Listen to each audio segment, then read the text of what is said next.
Extrait du témoignage du 8 mars 2020 au théâtre de Marseillan, à l'occasion de la Journée internationale consacrée aux droits des femmes et des filles. Deuxième partie concernant le monde combattant. Sans oublier et faire face, devise de l'armée de l'air, aux 12 années bénévoles consacrées au monde combattant.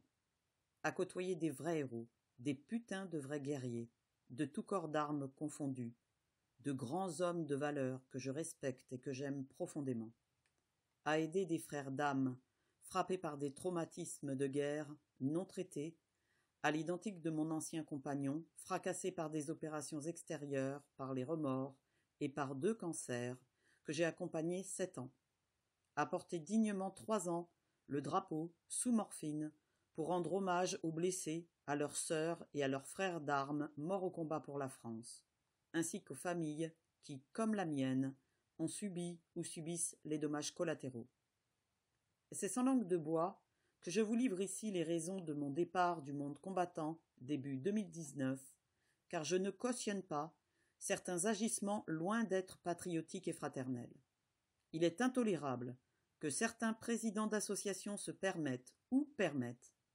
le port de fausses médailles sur les pierres tombales de nos proches, de nos ancêtres, et d'en porter eux-mêmes.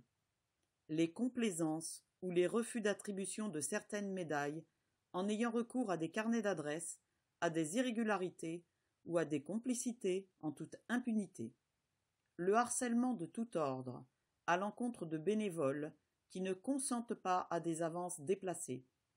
Des promotions et des nominations à la présidence de section à condition de refuser un recours dans le dossier de nomination d'une femme à la demande d'un supérieur harcelant qui en retour recommandera des médailles voire des palmes académiques. Ou bien encore,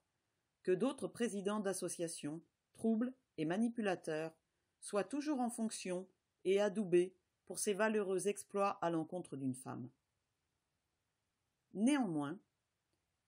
je tenais très sincèrement à remercier les camarades qui m'ont conservé leur amitié, ainsi que mon président, mon ancien président, le colonel Jean-Pascal Ruvira, et mon ancien secrétaire chancelier héros, M. Gérard Authier, pour leur intégrité, leur vertu morale, leur tolérance, et pour les 2 années riches d'enseignements passés à leur côté. J'ai été très honoré de m'engager auprès d'un président qui a su être juste et droit, qui a montré l'exemple, que d'autres devraient suivre, en refusant l'homophobie à l'encontre de camarades, ou bien encore en faisant face 2 ans aux ardeurs d'un supérieur qui harcelait une femme de son équipe. C'est aussi en pensant à Sergio, Seb, Eric, Denis, morts au combat, à leurs frères et à leurs familles inconsolables à jamais, que j'ai choisi de faire face et de partir, sans me retourner,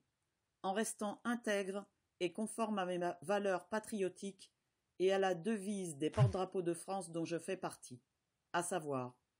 honneur, respect, fierté, fidélité, devoir et dévouement. Nombre d'entre vous connaissent mon profond attachement au monde combattant, ma totale implication et combien j'aime viscéralement porter le drapeau, le protocole et le devoir de mémoire, mais certainement pas au prix de tels agissements évoqués qui sont connus, tolérés, sans jamais être inquiétés. Respect pour nos morts pour la France, pour nos blessés et pour nous, les familles. Pour autant, je n'ai pas abandonné mes frères d'âme traumatisés par certaines opérations extérieures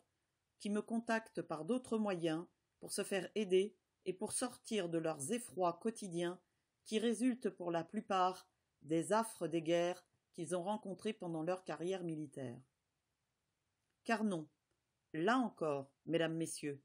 on n'en sort pas indemne de s'opposer à certains hommes ou à certains présidents d'associations en mal de reconnaissance qui traitent les femmes comme des paillassons, des objets sexuels, et qui tentent de les contraindre au silence, à l'oubli, en niant sciemment leurs droits, leurs engagements, leur travail, leurs compétences et leur légitimité sous couvert de fraternité ou d'unité comme au front.